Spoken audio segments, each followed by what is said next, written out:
மோகனா, இன்னைக்கான நாள் ரொம்ப ஸ்பெஷல். தாலு பிரிச்சு கோத்திருக்குது. வெளிய எங்கேயாவது போயிட்டு என்ஜாய் பண்ணிட்டு வராம, ஆஃபீஸ் போறேன்னு சொல்ற. எனக்கு புரியுதும்மா.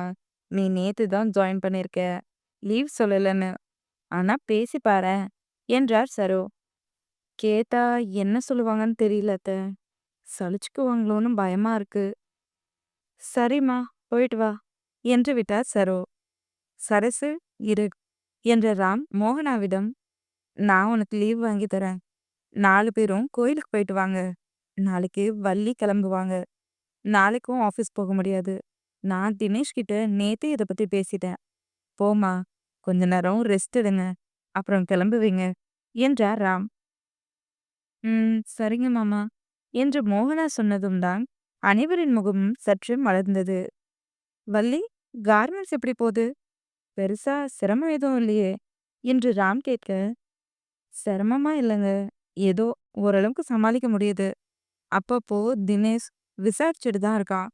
இன்னும் கொஞ்ச நாள்ல மேற்பார்வைக்கு ஆளுங்கள போடுறேன்னு சொல்லியிருக்கான். அவங்க வந்துட்டா எனக்கு வேலை அவ்வளவா இருக்காது என்றார் வள்ளி. ம் பரவாயில்ல. தினேஷ் கூட நல்லா மிங்கிள் ஆயிட்ட வள்ளி. ஏற்கனவே அவன் உன்கிட்ட கொஞ்சம் விட்டு கொடுத்து தான் பேசுவான். இப்போ அத்தை வேற. நீயும் அவனுக்கு சலிச்சுவை இல்லையே வள்ளி என்று சிரித்தவாறு கூறினார் ராம். உண்மைதான் மாமா. எங்க அம்மாவுக்கு எங்கள விட இப்போ மாமாவ தான் ரொம்ப பிடிக்குது. மாமாவும் தினமும் ஒரு முறையாவது ஃபோன் பண்ணி விசாரிச்சுடுவாரு என்றான் அஸ்வின். ஓ, பாரு மோகனா, உன் புருஷன் தினமும் ஃபோன் பண்ணி விசாரிக்கிறானா என்றார் சரோ. அத்தை, அக்கா தான் ஃபோன் பண்றதே இல்ல. ஆனா மாமா அப்படி இல்ல. ஃபோன் பண்ணி என்ன ஏதுன்னு விசாரிப்பாரு. லோன்காரங்க வீட்டுக்கு வந்துட்டு இருந்தாங்க. மாமா அதுக்கு கூட வீட்டுக்கெல்லாம் வரக்கூடாது. பணத்த கார்மெண்ட்ஸ்ல வந்து கலெக்ட் பண்ணிக்கணும்னு சொல்லியிருக்காரு. இப்பல்லாம் வீட்டு முன்னாடி கடன்காரங்க யாருமே வரதில்ல என்றான் அஸ்வின். மோகனா, நீ வீட்டை பத்தி கவலைப்படவே தேவையில்ல என்று அவள் காதில் ரகசியமாக கூறினாள் அகிலா. ம் என்று தலையசைத்த மோகனா, நான் இங்க வந்ததுல இருந்து வீட்டை பத்தி யோசிக்கவே இல்லையே. என்னன்னு நினைச்சேன். கல்யாணம் பண்றதுக்கு முன்னாடி ஒரு நல்ல நிலைமைக்கு வரணும். அந்த பணத்தை வச்சு இருக்கிற கடன் அடைக்கணும். அப்பாவை கண்டுபிடிக்கணும். அதை இதுன்னு யோசிச்சதெல்லாம் கல்யாணத்துக்கு அப்புறம் யோசிக்கவே இல்லையே. கல்யாணம் பண்ணிக்கவே கூடாதுன்னு நான் எத்தனையோ முறை யோசிச்சிருக்கேன். ஆனா கல்யாணம் பண்ணுனா தாய் வீட்டை மறக்கிற அளவுக்கு இங்க எனக்கு சரியா போகும்னு நான் நினைக்கவே இல்லையே. உண்மையா நான் அந்த வீட்டு பொண்ணா நடந்துக்கவே இல்லையோ. ஆனா மருமகனா அவரு சரியா இருக்காரு. பட் எனக்கு புருஷனா சரியா இல்லையே. நான் என்னதான் பண்றது என்றெண்ணியவள் தம்பி கணவனை பெருமையாக பேசுவதை கேட்டு அமைதியாக தான் நின்றாள். அண்ணன் அவ்வளவு சீக்கிரம் யார்கிட்டயும் ஒட்டவே மாட்டான். பட் நீங்க சொல்றத கேட்க நல்லா இருக்கு அஸ்வின். எப்பவும் ஏன்னா ஏன் அப்படின்னு இருக்கிறது தான் அண்ணன். அவன் ஜாலியா பேசுறது ஃப்ரெண்ட்ஸ் கிட்ட மட்டும்தான். அண்ணி வந்ததுக்கு அப்புறம் சில ஆக்டிவிட்டிஸ் மாற்றம் இருந்தது. ஆனாலும் அவ்வளவா எதையும் எங்களால கணிக்க முடியல என்றான் அகில். அறைக்குள் வந்து சோர்ந்து சோஃபாவில் அமர்ந்தான் தினேஷ். அவன் பின்னாடியே வந்த வசந்த், ஏன்டா இப்படி இருக்க? இன்னைக்கு ஹாப்பியான நாள் என்றதும், அந்த ஹாப்பி அவ முகத்துல இருக்கா வசந்த். என்னால முடியல மச்சி. நான் அவளை எவ்வளவு லவ் பண்றது தெரியுமா?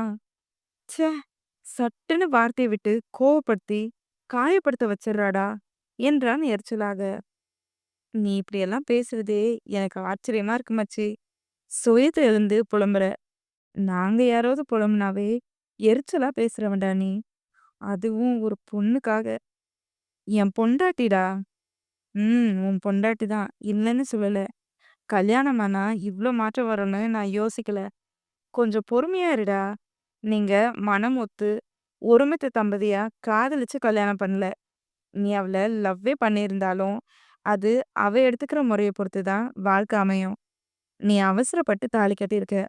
உனக்கு கல்யாணம் ஜஸ்ட் மஞ்ச கயிற கட்டுற சடங்கு. பொண்ணுங்களுக்கு அது வாழ்க்கை. நீ வாழ்ந்த வாழ்க்கை முறையும் மேல்தட்டு வர்க்கமும் அவளுக்கு பயத்தை தாண்டா கொடுக்கும். அந்த பொண்ணு உன்னை புருஷன்னு நினைக்குது மனசளவுல. அம்மா புடவைய நீட்டினதும் அந்த பொண்ணோட கண்ணு தானா உன் பக்கம் திரும்பிச்சு. நீ கண்ணால சைகை காட்டினது தானே அந்த புடவையே வாங்கினா. உன் மனசுப்படி எதுவுமே நடக்கும்னு நினைக்காத தினேஷ். கல்யாணம் 2 மனசும் ஒத்துப்போய், உறவுகளுக்கு முன்னிலையில 3 முடிச்சு போட்டு வாழ்க்கைய வசீகரமா வாழ்ந்து காட்டுறது.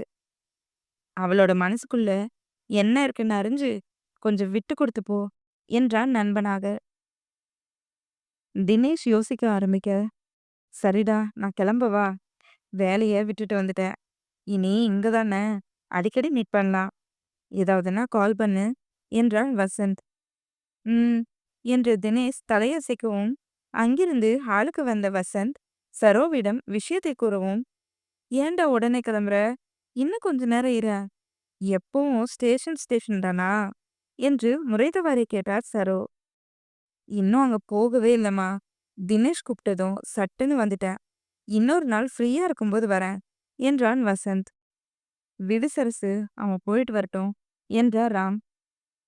இனி நான் என்ன சொல்ல என்று சரோ அவனிடம், அடிக்கடி வீட்டுக்கு வரணும்டா என்றார். ம் என்று வசந்த் மோகன அருகில் வந்து, தினேஷ் கொஞ்சம் இல்ல, ரொம்பவே கோவக்காரன்தான். நான் இல்லைன்னு சொல்ல மாட்டேன்.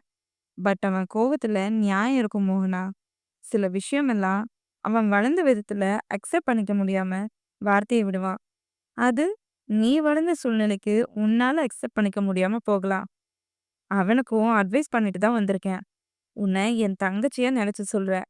நீயும் கொஞ்சம் விட்டு கொடுத்து போடா என்றான். நானும் நிறைய விட்டு கொடுத்து தான் அண்ணா போறேன். It's okay.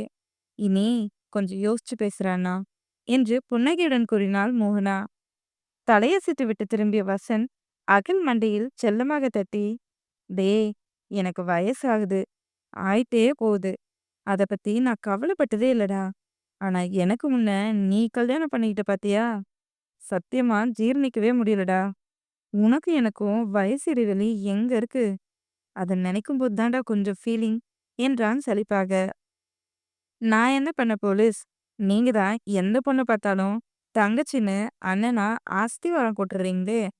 அப்படியே காதல்னு ஒருத்தி பின்னாடி வந்தாலும் நீங்க ஊர் ஊரா சுத்தினா அந்த பிள்ளை தெரிச்சு ஓடியே போயிடும் என்றான் அகில் நக்கலாக. அண்ணனுக்கும் தம்பிக்கும் நக்கல் பேசுறதுக்கு சொல்லியா தரணும் என்று வசந்த் முனங்க. அவன் கொஞ்சம் ஷை டைப்டா என்றார் ராம். ஆமா ஆமா, உங்களுக்கு கூட தெரியுதுப்பா. என்னங்க, இவனுக்கும் சீக்கிரம் ஒருத்திய பார்க்கணும். தினேஷ் வயசு தானே என்று சரோ சொன்னதும், ஐயோ, என்ன ஆள விடுங்க, எனக்கு வேலை இருக்கு என்று விட்டு ஓடியே விட்டான் வசந்த். அவரு ஸ்டேஷனை கட்டிக்கிட்ட தான் லாக்கி என்றான் அகில். ம், அதுவும் உண்மைதான் என்று சரோ வள்ளியிடம், நீயும் அஸ்வினும் கொஞ்ச நேரம் ரெஸ்ட் எடுங்க. வந்ததே அலைச்சல். அதுக்கப்புறம் நிக்க கூட நேரம் இல்லாம வேலை பார்த்துட்டு இப்பதான் கொஞ்சம் ஃப்ரீயா இருக்கும். அவங்க கோயிலுக்கு போயிட்டு வரட்டும். அது வரைக்கும் நம்ம கொஞ்சம் ஓய்வு எடுக்கலாம் என்றார். அதுவும் சரிதான். அப்படியே போட்டோ எடுத்துட்டு வரட்டுமே. நான் முன்னையே சொல்லணும்னு நினைச்சேன், மறந்துட்டேன் என்றார் வள்ளி.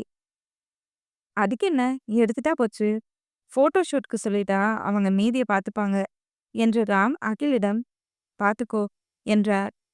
அகில் தலையசைக்க பெரியவர்கள் அவர்கள் அறையை நோக்கி செல்ல, அஸ்வின் வள்ளியுடன் அவர்களுக்கு ஒதுக்கப்பட்டிருந்த அறைக்குள் நுழைந்து கொண்டான்.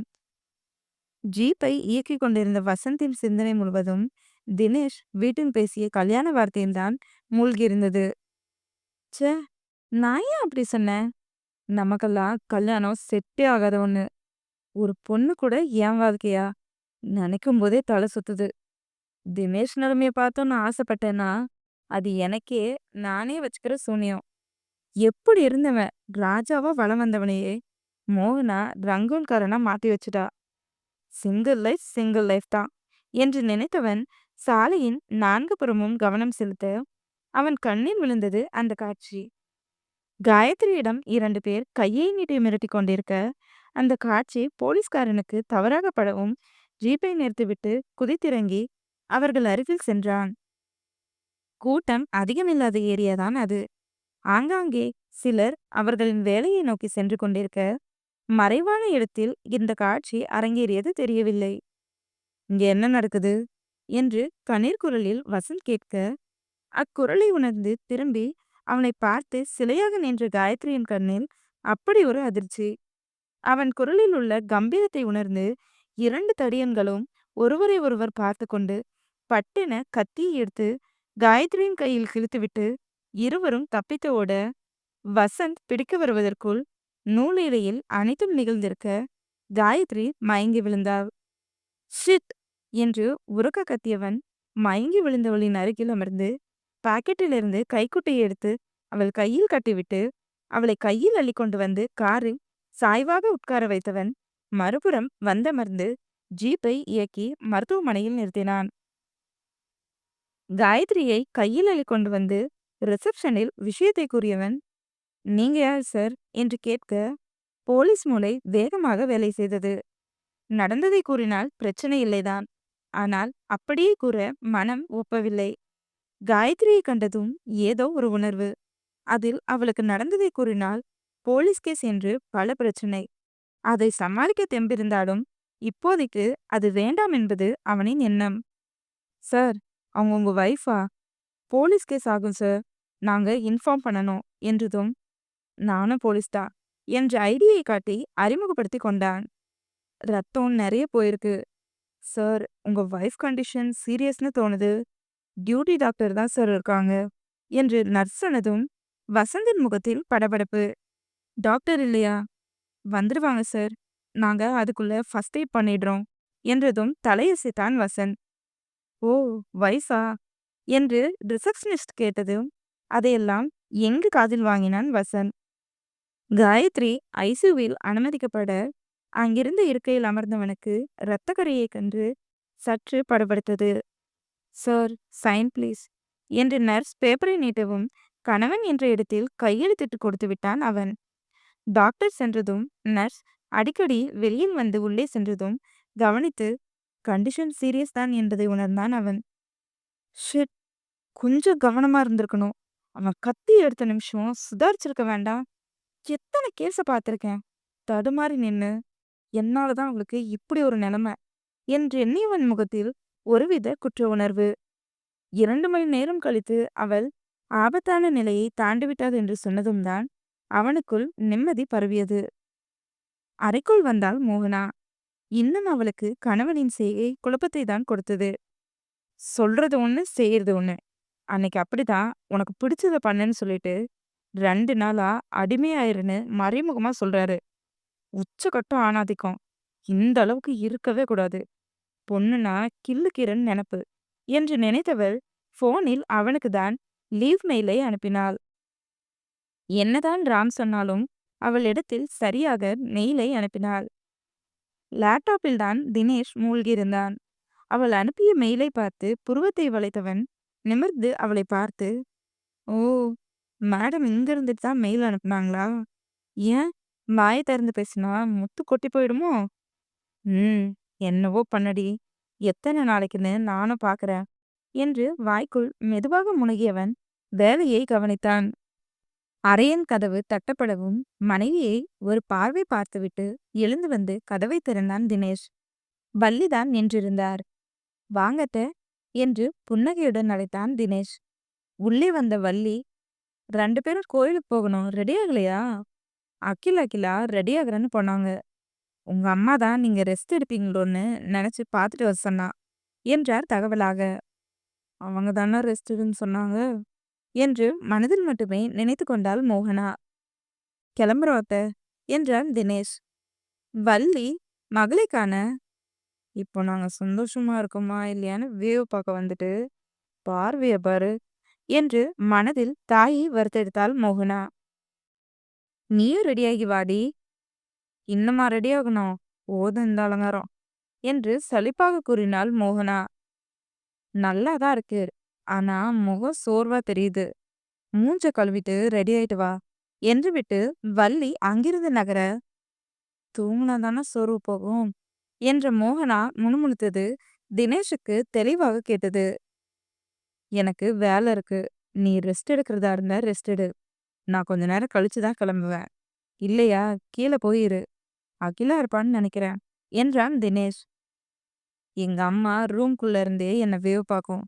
தூங்குறேன்னு சொல்லிட்டு போயிட்டு இதோ இப்ப வந்து உலர்த்தி போனது அப்பவே தெரிய வேண்டாம் எங்க அம்மாவுக்கு சந்தேகம் வந்துடுச்சுன்னு. நீதான் அப்படி நடந்துக்கிட்ட என்று தினேஷ் சொன்னதும் அவனை அடிபட்ட பார்வை பார்த்தாள் மோகனா. தினேஷ் முகத்தை திருப்பிக் கொள்ள, நான் கீழே போகல, போனா ஒன்னாவே போகலாம் என்று விட்டு பெட்டில் படுத்தாள். தினேஷ் வேலையில் கவனத்தை வைக்க மோகனா கண்ணை மூடினாள். இரவு முழுவதும் அவனை தாங்கி அசதி அடித்து போட்டது போல வலிக்க தூக்கம் தன்னால் வந்தது. அறைக்குள் நுழைந்ததும் புடவையை கலட்டி எறிந்த அகிலா, இந்த புடவைய எப்படிதான் கட்டிட்டு பொண்ணுங்க இருக்காங்களோ என்று முனகியவள் ஆடையை எடுக்க கையை உயர்த்த கதவை திறந்து உள்ளே வந்தான் அகில். அவளை கண்டு எச்சில் விழுங்கினான். அரைக்குறை அழகுடன் மனைவி வசீகரிக்க ஆணவனின் ஐம்புலனும் முறுக்கிக் கொண்டு வர உதட்டை கடித்து உணர்வை கட்டுப்படுத்தினான். ஆடையை எடுத்துக்கொண்டு திரும்பிய அகிலா கணவனைக் கண்டு ஜர்க்கானாள். நான் ஒரு லூசு, இந்த ரூம்ல தான் இவனும் இருக்கான்னு அடிக்கடி மறந்தே போயிடுறேன் என்றெண்ணியவள் கையில் இருந்த ஆடையை கீழே போட்டுவிட்டு அவனை பார்க்க கதவை தாளிட்டு அவள் அருகில் நெருங்கினான் அகில். சுவற்றில் பல்லி போல ஒட்டிக்கொண்ட அகிலா நாவரண்டு திக்கி திணறி, "எ- என்ன வேணும்?" என்று கேட்க அவள் நெஞ்சில் அழுத்தமாக முகம் பதித்த அகிலின் கைகள் அனிச்சையாக அவளின் இடையை அழகாக வருடியது. நெஞ்சுக்கூடு ஏறி இறங்க அவனை பார்க்க முயன்று தோற்றுப்போன அகிலா அவனை விலக்கவும் முடியாமல் ஆராதிக்கவும் அதிகப்படியான படபடப்பில் சமைந்து நின்றாள். அவன் அணைப்பை அதிகப்படுத்த அகிலாவும் நிமிடங்கள் கழித்து அவனை ஆராதிக்க குண்டு கன்னத்தில் குட்டி மீசை உரச முகப்புதைத்த அகில், எதுக்குடி அப்படி அழுத? அந்த தாலிய சரியா கோக்காம இருந்திருப்பாங்க, அதுக்காக அப்படியே ஆர்ப்பாட்டம் பண்ணுவ என்று கேட்க கண்கள் கலங்க அவனை பார்த்தாள் அகிலா. மறுபடியுமா என்றவன் அவள் கண்களை துடித்துவிட்டு, இனி நீ அழுகவே கூடாது என்றான் கட்டளையாக. ம் என்று தலையாட்டி சிரிக்க, நான் அப்ப சொன்னதுதான் இப்பவும் சொல்றேன். இந்த தாலி உன் கழுத்துல இல்லைனாலும் நீ என் பொண்டாட்டி தான், புரியுதா? தேவையில்லாம அழுது கண்ணு தண்ணிய வேஸ்ட் பண்ணாத என்றான் அழுத்தமாக. இப்போ என் மேல கோபம் போயிடுச்சா என்று கேட்ட அகிலா அவன் மீது சௌகரியமாக சாய்ந்து கொள்ள, ஓரளவுக்கு ஓகே, மொத்தமா நீங்கள, இப்போதைக்கு வேற உணர்வு தான் ஆட்டி படைக்குது என்றான் தாபமான குரலில். என்னடா சொல்ற என்று அகிலா கேட்க, வாடா போடான்னு சொன்ன வாய கடிச்சு வச்சிருவேன், மரியாதை கூப்பிடுடி என்றவன், எதுக்குடி இப்படி கட்டி பிடிச்சிருக்கிற, விடு என்றான் சங்கட்டமாக. பட்டென அவனை விட்டு விலகிய அகிலா அங்கிருந்த புடவையை எடுத்து மேலே போட்டுக்கொள்ள, ரொம்ப பண்ணாதடி, காலையில நான் தான் புடவையே கட்டிவிட்டேன், மறந்து போயிடுச்சா என்று நக்கலாக கேட்டான். கோபமும் வெக்கமும் சமமாக வர, பொட பொறுக்கி என்று அகிலா சொன்னதும் பட்டென அவள் அருகில் வந்த அகில், நான் பொறுக்கி இல்ல, உன்னோட புருஷன் என்றவன் அவளின் உதட்டை லாவகமாக பற்றிக்கொள்ள அதிர்ச்சியாக அவனை பார்த்தாள் அகிலா. கண்ணை சிமிட்டி புன்னகைத்தவன் அவளால் உண்டான உணர்வுகளை முத்தத்தின் மூலம் உணர்த்த கண்விழி இரண்டும் வெளியே குதித்து ஓடும் அளவிற்கு ஒருவித உணர்வில் அவஸ்தையாக அவனை பார்த்தாள் அகிலா. மூச்சு மூட்டும் வரை முத்தத்தை கொடுத்துவிட்டு அவளிடமிருந்து பிரிந்த அகில், வாடா போடான்னு இனிமேல் கூப்பிட்ட இருக்கிற இடம் எப்படின்னுலாம் பார்க்க மாட்டேன், பட்டுன்னு உதட்ட கடிச்சு கொத்தரி வச்சிருவேன் என்று நாக்கை மடித்து மிரட்டினான். இவன் செய்யக்கூடிய ஆளுதான், உஷாரா இருந்துக்கோ அகிலா என்று மனம் அறிவுறுத்த, சரிங்க என்று மரியாதையுடன் கூறினாள். மரியாதை கூப்பிட்டா எப்படி இருக்கு, இதையே கீப் அப் பண்ணிக்கோ. ஆமா, உங்க அப்பா உடனே போய் படுத்துக்கிட்டாரு, என்னாச்சு என்று கேட்க, தெரியலங்க, நானும் கேட்டேன், உடம்பு முடியலன்னு சொன்னாரு, டிஸ்டர்ப் பண்ண வேணான்ட்டு வந்துட்டேன். அவரும் அந்த தாலி விழுந்ததுல கொஞ்சம் டென்ஷன் ஆகிட்டாருன்னு நினைக்கிறேன். யாரோடவும் ஒண்டவே இல்லை. அப்பாவும் அவ தொந்தரவு பண்ண வேணான்னு சொல்லவும் தான் நான் பார்க்க வரல, நீ எதுவும் நினைச்சுக்காத என்றான் தகவலாக. ம் என்று புன்னகையுடன் அகிலா தலையசைக்க, சரி ஃப்ரெஷ் ஆயிட்டு வா, புடவை கட்டி விடுறேன் என்று அகில் சொன்னதும் வெக்கத்துடன் குளியலறையை நோக்கி ஓடினாள் அகிலா. தலையை அழுத்த கோதி உதட்டை கடித்து புன்னகைத்த அகில் வெக்கச்சிரிப்பை மறைத்து கொண்டான். அவள் வெளியில் வரவும் அவஸ்தையை மறைத்து கொண்டு புடவையை கட்டியவன் பின் அவனும் குளியலறைக்குள் புகுந்து கொண்டான். இருவரும் ரெடியாகி ஹாலுக்கு வர சில நிமிடங்களில் தினேஷ் மோகனாவும் வந்தனர். இந்தா, அத்தை பூ வச்சுட்டு போக சொன்னாங்க. அது கசிங்கிருச்சுல்ல, இத வச்சுக்கோ என்று பூவை நீட்டினாள் அகிலா. வாங்கி கொண்டாள் மோகனா. தலையில் இருந்த பூவை அவள் எடுக்க உதவி செய்தான் தினேஷ். அவளும் தடுக்கவில்லை. பூவை அவன் கையில் நீட்டவும் தலையில் வைத்து விட்டான். நால்வரும் காரில் ஏறி அமர்ந்தனர். தினேஷ் டிரைவ் செய்ய மோகனா அவன் பக்கத்தில் அமர மற்ற இருவரும் பின்னால் அமர்ந்தனர்.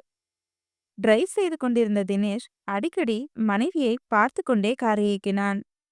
மல்லிகை வாசம் அவன் நாசியெங்கும் மணக்க அவளின் அருகாமை அவனை உலுக்கியது. தாபமான மூச்சுக்காற்று வெளிவர அசிங்கமாக நினைத்து விடுவாளோ என்றெண்ணி தலையை குலுக்கிக் கொண்டவன் கவனத்தை வெகு சிரமப்பட்டு சாலையில் செலுத்த அவனின் செய்கையை கண்டும் காணாதது போல கடந்தாள் மோகனா. அக்கினியின் நிலைமை அவனை விட மோசமாக இருந்தது. முத்தத்தை கொடுத்துவிட்டு மொத்தத்தையும் அவன் உடல் எதிர்பார்க்க அந்த நினைவே அவனை அதிர்ச்சியாக்க அவளோ ஒட்டி உரசி அவனின் உணர்வை இரட்டிப்பாக்க அவனுக்குள் உண்டான ஆழிப்பேரலை அடங்கவே மறுத்தது. அண்ணா, ஏதாவது பாட்டு போட்டு விட என்று அகில் கவனத்தை வேறு ஒன்றில் செலுத்த அண்ணனிடம் பேச்சை கொடுக்க, இன்னும் கொஞ்ச நேரத்தில் கோயிலே வந்துடும், அமைதியா வா என்று அதட்டினான் தினேஷ். கோயில் வர்றதுக்கு இன்னும் 1/2 மணி நேரம் இருக்கு. அது வரைக்கெல்லாம் என்னால் அமைதியாக வர முடியாது. இப்படி அல்பையா இருப்பேன்னு தெரிஞ்சிருந்தா நானும் என் பொண்டாட்டியும் பைக்லயே வந்திருப்போம் என்று சலித்தவாறு கூறினான் அகில். அதை கேட்டு திரும்பி அவனை பார்த்து சிரித்தாள் மோகனா. எதுக்கு அண்ணி சிரிக்கிறீங்க? என் பொழப்பு சிரிப்பாவா சிரிக்குது என்று பாவமாக கேட்க, இல்ல சும்மாதான். அண்ணி, மலுப்பு வேணாம், ப்ளீஸ் அவனை பாட்டு போட சொல்லுங்க, மனுஷன் கஷ்டம் புரியாம என்று கடைசியாக முனகி கொண்டான். நான் போட்டு விடுறேன், காண்டாகாத என்று மோகனா மியூசிக் பிளேயரை ஆன் செய்துவிட முழுமதி அவளது முகமாக பாடல் ஒலிக்க அண்ணன் தம்பி இருவரும் மேலும் அவஸ்தைக்கு உள்ளானாலும் அந்த பாடல் வரிகளை ரசித்தனர். மோகனா அவனை கண்டு கொள்ளவில்லை. அவனின் பார்வையை உணர்ந்தாலும் வேண்டுமென்றே பார்வையை வெளியில்தான் பதித்திருந்தாள். சார், உங்க வைஃப் கண்ணு முடிச்சிட்டாங்க, நீங்க போய் பார்க்கலாம் என்று வசந்திடம் சொல்லிவிட்டு சென்றார் நர்ஸ். சிந்தனையில் இருந்தவன் தலையாட்டவும் நிமிடங்கள் கழித்து அறைக்குள் நுழைந்தான் வசந்த். அவனையேதான் வைத்த கண் எடுக்காமல் பார்த்து கொண்டிருந்தாள் காயத்ரி. உணர்வுகள் தறிக்கேட்டு பாய்ந்து ஓட அதை அடக்க முயற்சி கூட அவள் செய்யவில்லை. இவரு அவர்தானே, சந்தேகமே இல்லை, அவர்தான். பா, எத்தனை வித்தியாசம் என்றெண்ணியவளின் பார்வை அவனை ஆற தழுவி சார் என்று வார்த்தையில் நிற்க அவனும் அவளைதான் பார்த்தான். Thank God, are you okay? பலி எங்கேயாவது இருக்கா என்று வசந்த் கேட்க அவனின் அக்கறையில் ரெக்கை இல்லாமல் காற்றில் பறந்தவள் அவனையே பார்க்க, ஹலோ, உன்னதாமா கேட்குற, நீ ஓகேவா என்று கையசைத்து கேட்க, ம் என்று தலையாட்டினாள் காயத்ரி.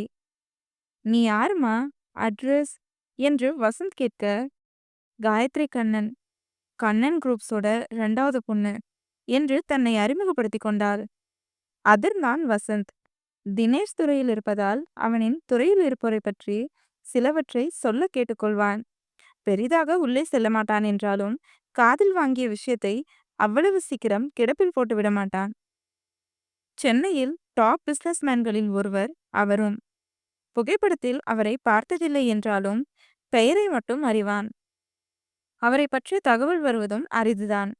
அவனுக்கு அதிர்ச்சியே அவரின் மகளுக்கு ரோட்டில் நடந்ததை நினைத்துதான். அந்த அளவுக்கு அத்தகையா இருக்கிறாங்க என்ற எண்ணம்தான் அவனுக்குள் உதித்தது. சார் என்று காயத்ரி இழுக்கவும், உங்க அப்பாவுக்கு ஃபோன் பண்ணி நீ இருக்கிற விஷயத்த சொல்லு என்றான் கட்டளையாகவே.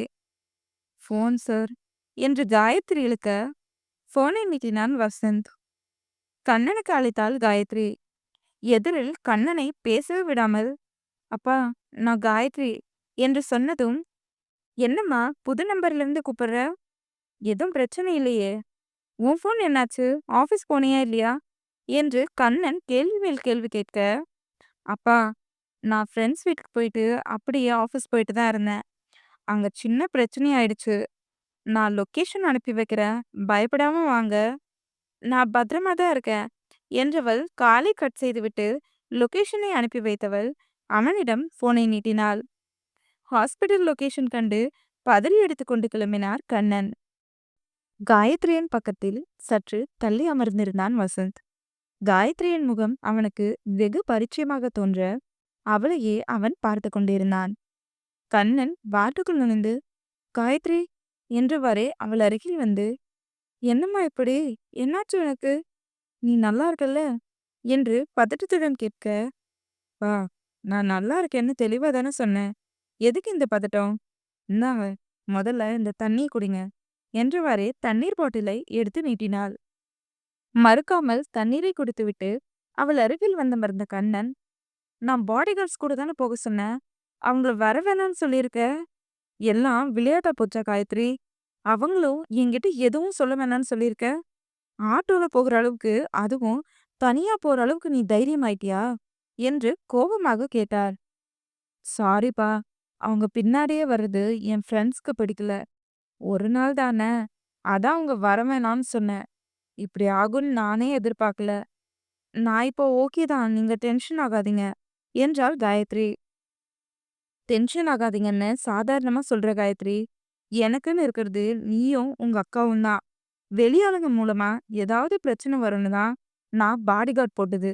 சும்மா பாவ்லா காட்டுறதுக்காக நான் அனுப்பல. நீ இன்னும் சின்ன பொண்ணு மாதிரியே பிஹேவ் பண்ணாத. எல்லாம் உங்க அக்கா கொடுக்குற இடம். நான் தனியா அனுப்பவே மாட்டேன்னு சொன்னேன். அடம் பிடிச்சு அக்காவை தாஜா பண்ணி போனர்ல, இப்ப பாரு என்று கோபமாக திட்டினார் அவர். சாரிப்பா என்ற காயத்ரி அவர் கண்கள் கலங்க பேசவும் குற்ற உணர்வாக உணர்ந்தாள். கண்ணன் சற்று நார்மலாக அவரின் கண்ணில் வந்து விழுந்தான் வசந்த்.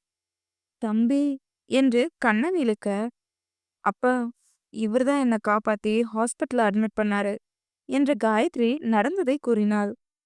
ஓஹோ என்ற கண்ணன் அவனிடம், ரொம்ப நன்றி தம்பி. இவ விளையாட்டு புத்திகாரி. விவரமும் அவ்வளவா இல்லாதவ. தனியா அனுப்பவே மாட்டோம். அப்படியே அனுப்புனாலும் பாடிகார்ட் பாதுகாப்புக்கு வருவாங்க. கிறுக்கு மாதிரி பண்ணி வச்சு உங்களுக்கும் கஷ்டம் என்றார் வருத்தமாக. சார், ஐ நோ நீங்க யாருன்னு. இவங்க உங்க பொண்ணுன்னு எனக்கு தெரியாது. உங்க பொண்ணோட பிளேஸ்ல வேற யார் இருந்திருந்தாலும் நான் என் கடமையை செஞ்சிருப்பேன். பெரிய வார்த்தைலாம் வேணாம்.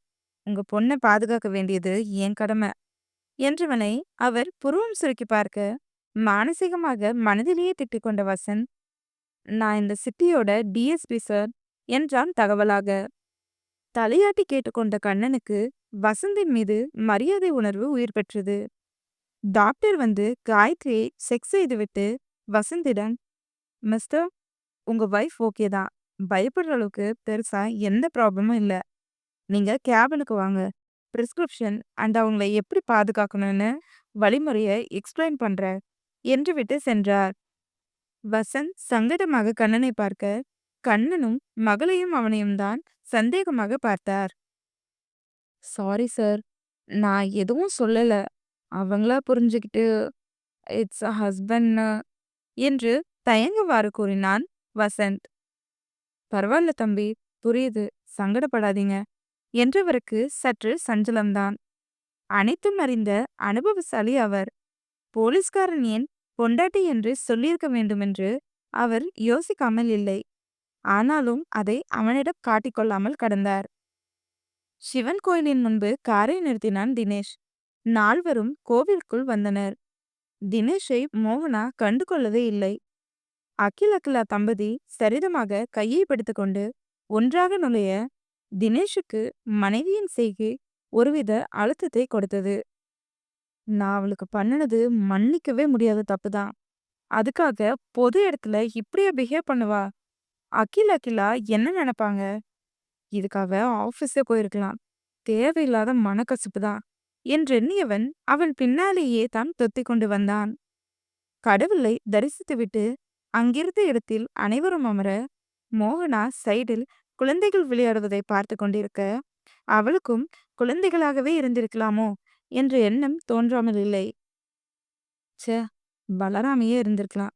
வளர்ந்து கல்யாணம் பண்ணி கர்மம் என்றெண்ணியவள் கோவிலில் இருப்பதை உணர்ந்து மனதை கட்டுப்படுத்தி கொண்டாள். இந்நேரம் கங்கா அத்தை கூட இருந்திருந்தா என்னோட நிலைமைய ஓரளவு கணிச்சிருக்கும். அம்மா கண்டும் காணாம நான் சந்தோஷமா இருந்தா மட்டும் போதுன்னு நினைக்கிறாங்க. கட்டி கொடுத்துட்டா அவ்வளவுதானா? இதுக்கு அவன் கட்டாய தாலி வேற கட்டியிருக்கான். அவங்களையும் குறை சொல்லவும் முடியாது. எல்லாம் என் நேரம் என்று நினைத்தவளுக்கு கண்கள் கலங்கியது. ஏய், எதுக்குடி அழுகுற என்று அகிலா கேட்க, தினேஷ் அவளையே அழுத்தமாக பார்க்க, அத்தை ஞாபகம் வந்துருச்சு குண்டு என்று சிறு புன்னகையுடன் கூறினாள் மோகனா. அவங்களுக்கு வேலை போல, அதான் அவங்க வரல. இல்லனா வந்திருப்பாங்க. ஃபோன் பண்ணி பேசு. நல்ல நாள் அதுவுமா, அழுவாத. சரி, கடவுள்கிட்ட என்ன வேண்டிக்கிட்ட என்று அகிலா கேட்க, நான் என்ன பெருசா வேண்ட போறேன். புதுசா எந்த உறவும் கிடைக்கலனாலும் பரவாயில்ல, இருக்கிற உறவை பிரிச்சு விட்டுறாதீங்கன்னு தான் வேண்டினேன் என்றாள் மோகனா. அகிலா தலையசிக்க, கிளம்பலாமா என்று அகில் கேட்கவும், இன்னும் கொஞ்ச நேரம் இருக்கலாமே என்று தினேஷ் மோகனா இருவரும் சட்டென கோரஸாக கூறவும், அனிச்சையாக இருவரும் ஒருவரை ஒருவர் பார்த்து கொள்ள, அகிலா அவர்களுக்கு தனிமை தர அங்கிருந்து நைஸாக நழுவினாள். அவளுக்கும் புரிந்தது, இருவருக்குள்ளும் ஏதோ உள்தகராறு இருப்பது. அவளை பின்தொடர்ந்து சென்ற அகில் அவளின் அசைவை அவளறியாமல் சிரிப்புடன் காண, இங்கு மனைவியின் கையை இறுக்கமாக பற்றினான் தினேஷ். எந்த ரியாக்ஷனும் இல்லாமல் அமைதியாக சிலையென அமர்ந்திருந்தாள் மோகனா. அவன் தொடுகையை உணராமல் இல்லை. அகிலா சென்றது கூட தங்களுக்காக என்று தெளிவாக அறிவாள். அவர்கள் அகன்றதும் நிச்சயம் தினேஷ் ஏதாவது பேசுவான் என்பதை அறிந்துதான் இருந்தாள். அவளின் நினைப்பு பொய்யாகவில்லை. ஆனால் அவன் என்ன பேசினாலும் மனம் மயங்கக்கூடாது என்று மட்டும் 1000 முறை மனதுக்குள்ளே சொல்லிக் கொண்டாள். கொடுத்த வலியின் காயம் கூட ஆறவில்லை. அவனை மன்னிக்க வேண்டுமா? முதலில் மன்னிக்க அவன் ஏதாவது உருப்படியாக செய்தானா? எல்லாமே அதிரடி. புரிந்து கொள்ளாமல் நடந்து கொள்வது. எத்தனை முறை இறங்கி வந்து தன் நிலையை தாழ்த்து கொள்வாள் அவள். அவளின் தாடியை கையை வைத்து தன்னை பார்க்க செய்த தினேஷ், பாப்பா என்று குற்ற உணர்வுடன் கூற, கண்களில் கண்ணீர் கடகடவென கொட்ட, வலியுடன் அவனை பார்த்தாள் மோகனா. பதறிய தினேஷ், சாரிடி, அழுவாத, ப்ளீஸ் அழுவாத. தப்புதான், எல்லாமே தப்புதான். அதுக்காக அழுவாத, எல்லாம் பாக்குறாங்கடி என்றான் தவிப்பாக. கண்ணீரை துடைத்து கொண்ட மோகனா, ப்ளீஸ் என்னை கொஞ்ச நாள் நிம்மதியா இருக்க விடுங்க. நீங்க மனசளவுலையும் உடல் அளவுலையும் கொடுக்குற வேதனைய என்னால தாங்கிக்கவே முடியல. நானும் மனுஷிதான், எனக்கும் உணர்வு இருக்கு. உங்க இஷ்டத்துக்கு என்னை ஆட்டி வைக்கணும்னு நினைக்கிறீங்க. நைட்டு எத்தனை முறை ஞாபகம் இருக்கா? உடம்பெல்லாம் வலிக்குது. கோயில்ல உட்காந்துட்டு சொல்றேன், ப்ளீஸ் என்னை விட்டுடுங்க. என்னால முடியல. எனக்கும் ஆசை கனவுன்னு நிறைய இருக்கு. அதை நீங்க நிறைவேற்றுவீங்கன்னு நான் நினைக்கல. தயவு செஞ்சு அதுக்கு முட்டுக்கட்டையாச்சும் போடாம இருங்க. கொஞ்ச நாள் என்னை விட்டு தள்ளியே இருங்க என்றாள் கெஞ்சலாக. தினேஷின் இதயத்தில் ஈட்டியை வைத்து குத்தியது போன்ற வலி. அவளின் முகத்தை வலியுடன் பார்த்தவன், நான் பேசுறது தானே பிரச்சனை. டோன்ட் கிரை. நான் பேசல. அண்ட் உன் விஷயத்துல நான் உள்ளேயும் வரல. நீ தனியா இருக்கணும்னு நினைக்கிற. என்ஜாய். நீ சந்தோஷமா இருந்தாவே எனக்கு போதும் என்றவன் அங்கிருந்து விருட்டென எழுந்து சென்று விட்டான். தப்பு எல்லாம் என் மேல இருக்க மாதிரியே ரியாக்ட் பண்றீங்க. எத்தனை முறை நீங்க நெருங்கி வந்தாலும் நான் ஆதரிக்கணும். வலி இருந்தாலும் இல்லைனாலும் பொம்மை மாதிரி நீங்க சொல்ற எல்லாத்துக்கும் கீ கொடுத்தா ஆடணும். ஆனா அதுவே நான் ஏதாவது சொல்லிட்டா மனசை காயப்படுத்திட்டு விட்டுட்டு போறது. இதுதான் உங்களோட காதல். அதிசயமா உங்களுக்கு மட்டும் அந்த காதல் அபூர்வமா தெரியுது. அதை நீங்க என்கிட்ட காட்டும்போது வலியோட பிரதிபலிப்பா காட்டுது. அப்படிதான் நீங்க அதை வெளிப்படுத்தவும் செய்றீங்க. வாய் வார்த்தையா சந்தோஷமா இருன்னு சொல்லிட்டு போறீங்க. என் சந்தோஷம் எதுல இருக்குன்னு நானே தேடிட்டு இருக்கேன். எல்லாருக்கும் நீங்க நல்லவரு. ஆனா எனக்கு பொண்டாட்டியா நான் எதிர்பார்க்கிற சின்ன விஷயம் கூட உங்ககிட்ட என்னால திருப்திப்பட்டு திண்ணமா நிக்கவே முடியல. அடிமை மாதிரி இருக்க சொல்றீங்க. ராணி மாதிரி நடத்தினாலும் உங்களுக்கு சேவகம் தான் செய்ய சொல்றீங்க. அது அடிமைத்தனம் தான். நானா விருப்பப்பட்டு வீட்ல இருக்கிறது வேற விஷயம். நீங்களா இருன்னு கம்பல் பண்ணுனா அது அடிமைத்தனம்னு உங்களுக்கு புரியல. வசந்த் அண்ணன் கூட உங்களுக்கு தான் சப்போர்ட்டிவா பேசிட்டு போறாரு. எல்லாருமே உங்க பக்கம். ஏன் என் அம்மா கூட உங்க பக்கம் தான். எனக்காக யார் இருக்கா? என்ன பத்தி இப்போதைக்கு யோசிக்கிற ஒரே ஆள்னா, அது நீங்க மட்டும் தான். அதுவும் உங்களுக்கு புரியாது. நான் சந்தோஷமா இருக்கணும். ம். இல்லனாலும் சந்தோஷமா இருக்க மாதிரி காட்டிக்கிறேன். வேற என்ன பண்ண முடியும்? என்று எண்ணியவள் கண்ணை துடைத்துக் கொண்டாள்.